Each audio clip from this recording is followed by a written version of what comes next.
کیا آپ جانتے ہیں کہ جب خانہ کعبہ دوبارہ بن رہا تھا تو صرف ایک کالے پتھر کی وجہ سے مکہ کے قبیلوں میں تلواریں کیوں نکل آئے تھے؟ اور کیسے ایک یتیم نوجوان جس نے جوانی میں بکریاں چرائے مکہ کے سب سے امیر اور عزت دار خاتون کا شوہر بن گیا؟ تاریخ کا وہ حیرت انگیز اور سچا واقعات جب خون خرابہ پر اتر آئے، مکہ کے سردار آپ صلی اللہ علیہ وسلم کو دیکھتے ہی خوشی سے بول اٹھے کہ یہ تو امین ہے، ہم ان کے فیصلے پر بالکل راضی ہیں۔ دل تھام کر بیٹھ جاؤ، کیونکہ آج کے اس درس میں ہم کائنات کے سب سے اچھے اور امانت دار نوجوان کا کہانی سننے والے ہیں۔ میرے محترم بھائیوں اور دوستوں، پچھلے ویڈیو میں ہم نے دیکھا تھا کہ کس طرح مکہ میں حلف الفضول جیسا امن کا معاہدہ ہوا، جس میں ہمارے پیارے نبی صلی اللہ علیہ وسلم نے خود شرکت فرمائی۔ اب ہم آپ صلی اللہ علیہ وسلم کی جوانی کے ان اہم ترین واقعات کا ذکر کریں گے جن کی وجہ سے پورا مکہ آپ کی سچائی اور امانت داری کا دیوانہ ہو گیا۔ میرے بھائیوں، لڑک پنا اور جوانی کے شروع میں اللہ کے رسول صلی اللہ علیہ وسلم کا کوئی پکا کام یا کاروبار نہیں تھا، لیکن تاریخ میں یہ بات بالکل سچی اور مشہور ہے کہ آپ صلی اللہ علیہ وسلم بکریاں چرایا کرتے تھے۔ آپ صلی اللہ علیہ وسلم نے خود قبیلہ بنو سعد میں بکریاں چرائیں، اور جب مکہ واپس آئے تو وہاں بھی مکہ والوں کی بکریاں تھوڑی سی مزدوری کے بدلے چرایا کرتے تھے۔ آپ صلی اللہ علیہ وسلم کی امانت داری کی تعریف مکہ میں پہلے ہی تھے، لیکن جب آپ کی عمر مبارک 25 سال ہوئی تو آپ کی زندگی میں ایک نیا اور خوبصورت موڑ آیا۔ مکہ میں ایک بہت ہی عزت دار امیر اور کاروبار کرنے والی خاتون رہتی تھی جن کا نام تھا حضرت خدیجہ بنت خولید۔ وہ قریش کے مردوں کو اپنا مال تجارت یعنی کاروبار کے لیے دیا کرتے تھے اور منافع میں ان کا حصہ طے کرتے تھے۔ جب انہیں محمد صلی اللہ علیہ وسلم کی سچائی، بہترین اخلاق اور امانت داری کا پتہ چلا تو انہوں نے آپ صلی اللہ علیہ وسلم کو ایک پیغام بھیجا۔ انہوں نے پیشکش کی کہ آپ صلی اللہ علیہ وسلم ان کا مال لے کر شام کے تجارتی سفر پر جائے اور وہ دوسرے تاجروں کے مقابلے میں آپ صلی اللہ علیہ وسلم کو بہت زیادہ منافع اور مزدوری دے گی۔ ساتھ ہی انہوں نے اپنے ایک خاص غلام میسرہ کو بھی آپ صلی اللہ علیہ وسلم کی خدمت میں ساتھ بھیج دیا۔ آپ صلی اللہ علیہ وسلم نے یہ پیشکش قبول کر لی اور مال لے کر میسرہ کے ساتھ شام روانہ ہو گئے۔ جب یہ سفر پورا ہوا اور آپ صلی اللہ علیہ وسلم مکہ واپس آئے تو حضرت خدیجہ نے اپنے مال میں اتنی برکت اور منافع دیکھا جو اس سے پہلے کبھی نہیں دیکھا تھا۔ دوسری طرف ان کے غلام میسرہ نے آپ صلی اللہ علیہ وسلم کے میٹھے بول، اچھے کردار اور سچائی کے ایسے ایسے واقعات بتائے کہ حضرت خدیجہ کے دل میں آپ صلی اللہ علیہ وسلم کے لیے بے پناہ عزت پیدا ہو گئی۔ انہیں لگا کہ جیسے انہیں کوئی کھویا ہوا قیمتی موتی مل گیا ہو۔ اگرچہ مکہ کے بڑے بڑے سردار اور امیر لوگ حضرت خدیجہ سے شادی کرنا چاہتے تھے، لیکن انہوں نے سب کو منع کر دیا تھا۔ اب انہوں نے اپنے دل کی بات اپنی ایک سہیلی نفیس سے کہی۔ نفیسہ فوراً حضور صلی اللہ علیہ وسلم کے پاس گئی اور بات چیت کی۔ آپ صلی اللہ علیہ وسلم راضی ہو گئے اور اپنے چاچاؤں سے اس کا ذکر کیا۔ آپ صلی اللہ علیہ وسلم کے چاچا ابو طالب اور دوسرے بزرگوں نے حضرت خدیجہ کے چاچا کے پاس جا کر شادی کا پیغام دیا۔ رشتہ طے ہوا اور بنو ہاشم اور دوسرے معزز لوگ کی موجودگی میں یہ نکاح ہو گیا۔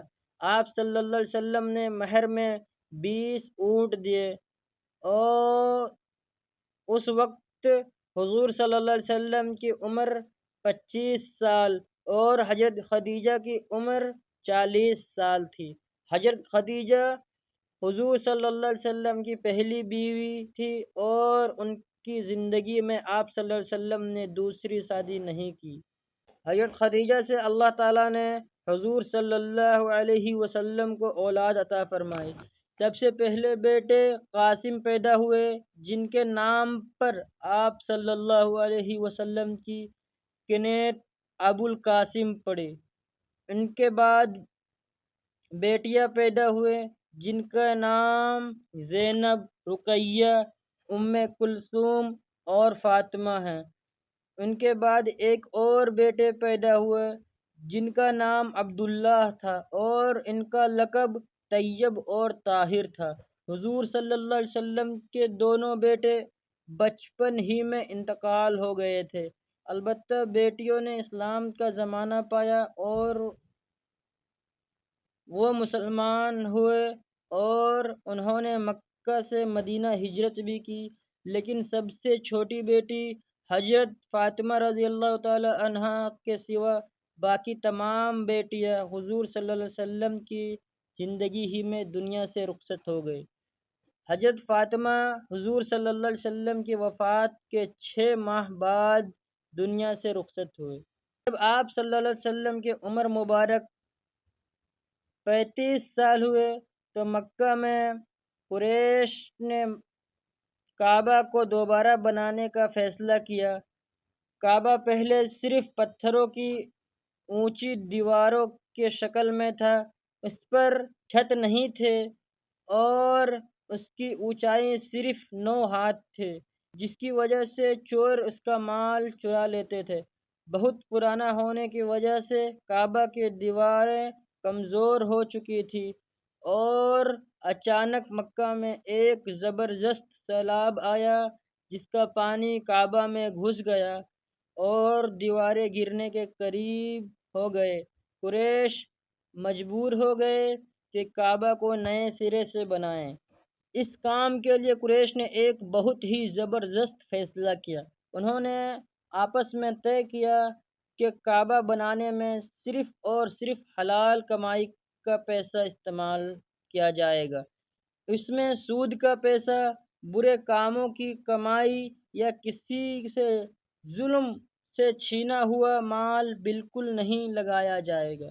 کعبہ کو گرانے کی شروعات ولید بن مغیرہ نے کی۔ جب لوگوں نے دیکھا کہ اسے کوئی نقصان نہیں ہوا تو سب نے مل کر پرانی دیواریں گرائیں اور حضرت ابراہیم علیہ السلام کی اصل بنیاد تک پہنچ گئے۔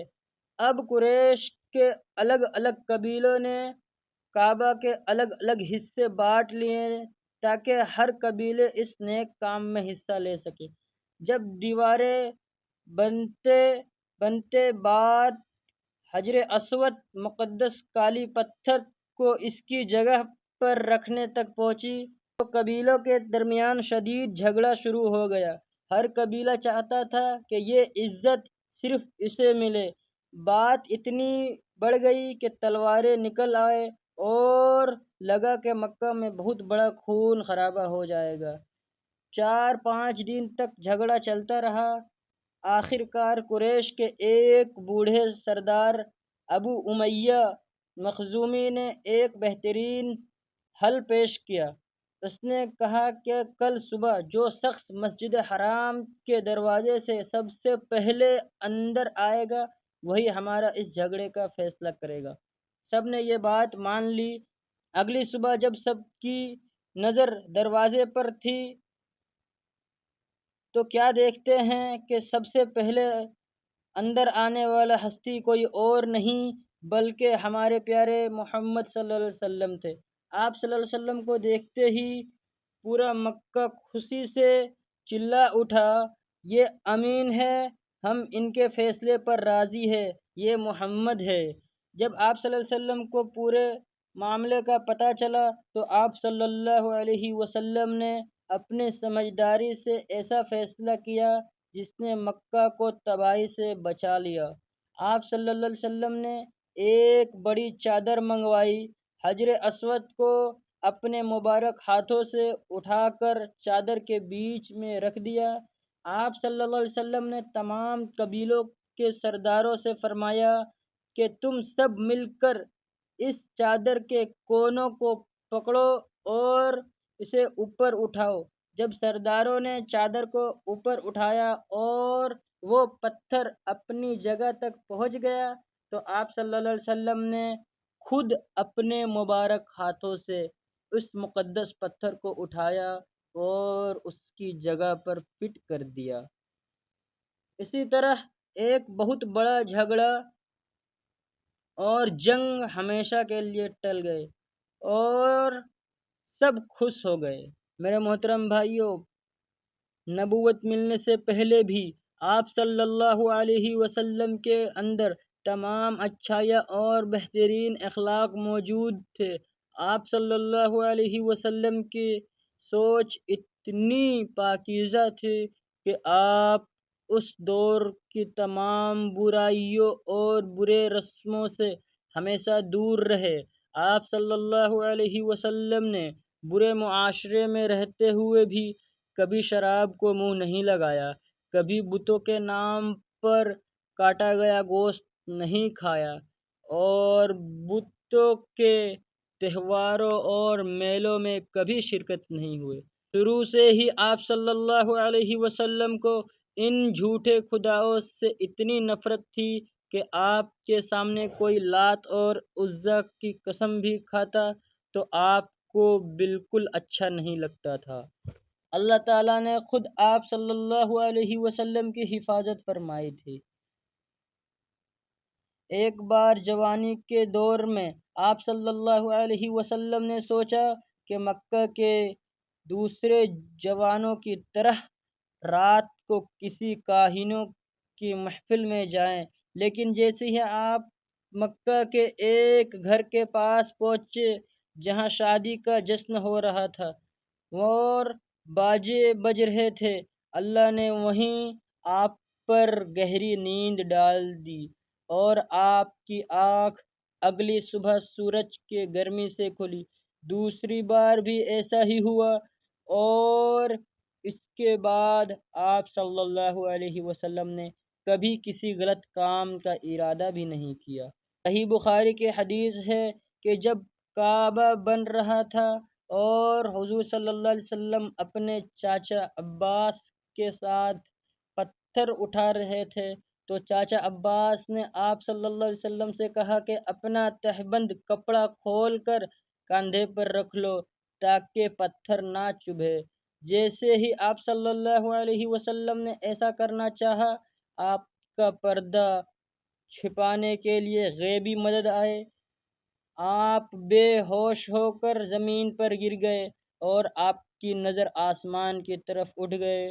ہوش آتے ہی آپ نے اپنا کپڑا مضبوطی سے باندھ لیا۔ اس کے بعد کبھی آپ کا جسم کسی نے ننگا نہیں دیکھا۔